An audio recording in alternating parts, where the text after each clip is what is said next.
Hey everyone, Greg Towner here with Parallel Portfolios, and it's time for our September 5 charts in 5 minutes. So let's go ahead and get started.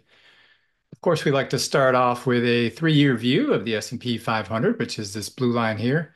Been in a nice uptrend for a couple of years now. Obviously, we had that pretty sharp, little brief, but uncomfortable pullback in early August.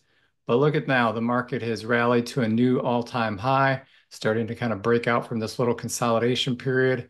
So uptrend is intact for the time being, so we'll take it while we can. But what does that mean for the future, trading at all-time highs? You may recall over the summer, we published our latest white paper on that subject, buying stocks at all-time highs. And we used this chart at that time, and now it's been updated to reflect that this calendar year, there's actually been 40 new all-time highs. And you can see over time, they tend to cluster together, multiple years in a row.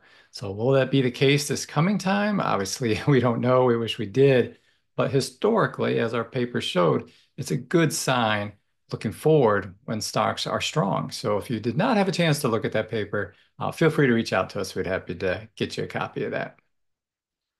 Well, obviously, one of the big topics of the market of late has been the Fed. What were they going to do? And perhaps more importantly, what does that mean for the market? So the Fed did cut rates recently. This chart looks at what does the market do going forward after that. So this bar here in the middle is when the Fed cuts rates, and let's follow this blue line in the 12 months before. This is the S&P 500 12 months after if there is no recession after the Fed cuts rates. You can see quite healthy returns for the market when there's no recession. The gray line is when there is a recession. The market does not like that. And the green line here is this current year, and it's all converges right here. The Fed just cut. Which way are we going to go? Obviously, no one knows that answer for sure, but more evidence is pointing right now that it looks like maybe the Fed is actually going to, beat the skeptics and land this softly without a recession. But we'll see. Obviously, a lot of different economic data that you could look at to determine that. For this purposes, we're just going to look at the most commonly viewed economic data, the GDP now estimate from the Atlanta Fed. This is for this current quarter that ends here in just another week.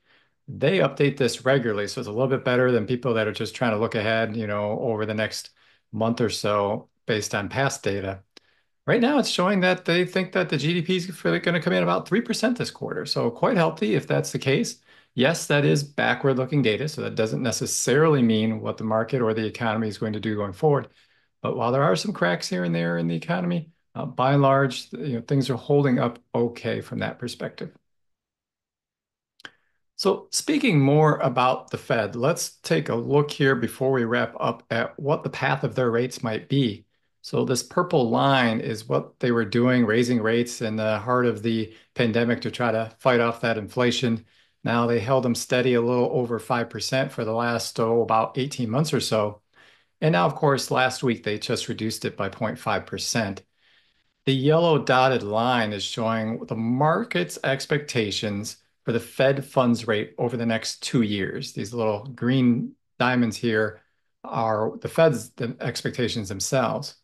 So at the moment, you can see the market and the Fed are expecting things to kind of settle out about 3%. I mean, this is really hard to predict. So many things could happen to the world and to the economy over the next 2 years. It's really hard to know, what path this will take. But if they're right and this goes this path, this will almost certainly be the so-called soft landing. So in other words, no recession. And we'd really think this 3% area, if they fell into that area, would be great for all involved. In other words, everybody that's still holding cash would still at least earn a decent little bit of a rate on that. But if you were in the market for a loan, say a mortgage or otherwise, then from that perspective, you'd be able to, get a better rate than you've been getting of late. So we think that could be a positive if it follows that path. So in closing, stocks are making new all-time highs. Historically, that has been a positive looking forward. Hopefully, it's again that case now. And the market is increasingly believing that the Fed is going to pull off this soft landing. Uh, Indications are that right now, and we will see going forward. So as always, please feel free to reach out to us if you have any questions, and thank you for your time.